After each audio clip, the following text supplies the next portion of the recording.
નમસ્કાર મિત્રો,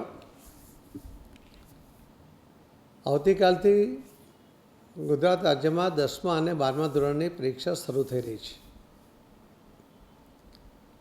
સામાન્ય રીતે પરીક્ષાની વાત આવે ત્યારે આપણે જોયું છે કે બાળકો કરતાં પણ વાલીઓમાં વધુ ઉચાટ જોવા મળતો હોય છે. બાળકોના ટેલેન્ટમાં આપણને ઓછો વિશ્વાસ હોય છે અને એના કારણે આપણા ડરને કારણે પણ બાળકો ઘણીવાર ડરતા હોય છે અથવા ડરેલા રહે છે. મારી સૌ વિદ્યાર્થી મિત્રોને વિનંતી છે કે આપ સૌ આપને પોતાના ટેલેન્ટમાં વિશ્વાસ રાખજો. કોઈ પણ જાતના ભયનું કારણ વગર પૂરા આત્મવિશ્વાસ સાથે આ પરીક્ષામાં બેસજો અને તમે ચોક્કસપણે ઉત્તીર્ણ થશો એવો મને વિશ્વાસ છે. પેરેન્ટ્સ સ્વાભાવિક રીતે તમારા ભવિષ્ય માટે ચિંતિત હોય, એટલા માટે એમણે કેટલીક જે અપેક્ષાઓ રાખી હોય એ પણ પૂર્ણ કરવા માંગતા હોય અને કેટલીક વાર વધુ પડતી અપેક્ષા પણ રાખતા હોય છે.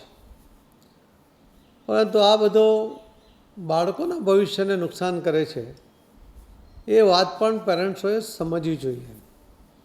અને એટલા જ માટે સ્વાભાવિકપણે પરીક્ષા પહેલાંથી જ આખું વર્ષ જે મહેનત કરતો હોય ત્યારે એને સપોર્ટ કરીને પરીક્ષા સુધીમાં એ ટેલેન્ટેડ છે, પરીક્ષા પાસ કરવા માટે એ સક્ષમ છે, એને કોઈની મદદની જરૂર નથી, એને કોઈના ગભરાટની જરૂર નથી. આ વસ્તુ જો પેરેન્ટ ધ્યાનમાં રાખશે, વાલીઓ ધ્યાનમાં રાખશે તો એ બાળકો માટે વધુ સારું થઈ શકશે. બાળકોના બીજા બાળકો સાથે સરખામણી કરીને ઘણીવાર આપણે આપણા બાળકનું પણ નુકસાન કરતા હોઈએ છીએ. એ ન કરીને બાળકને પોતાની રીતે પરીક્ષાની તૈયારી પણ કરવા દો અને પરીક્ષામાં બેસવા પણ દો. પરીક્ષા પત્યા પછી પણ બીજા પેપરની એને તૈયારી કરવા દો, પણ આ જ પેપર માટે ખૂબ બધા પ્રશ્નો પૂછીને એમને મૂંઝવણમાં નહીં મૂકવું જોઈએ.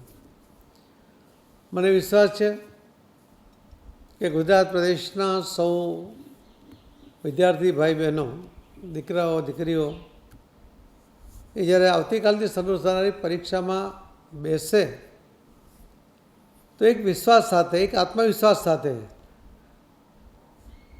એ એમાં બેસશે અને ચોક્કસપણે એ તમારી અપેક્ષા કરતાં પણ વધુ સારું રિઝલ્ટ લાવશે.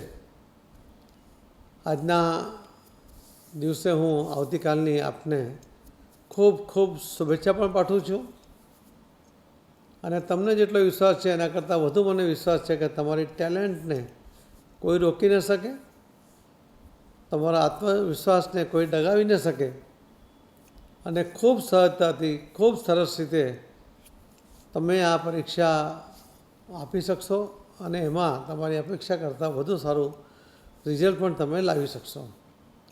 ફરી આપ સૌને ખૂબ ખૂબ શુભેચ્છા. ધન્યવાદ.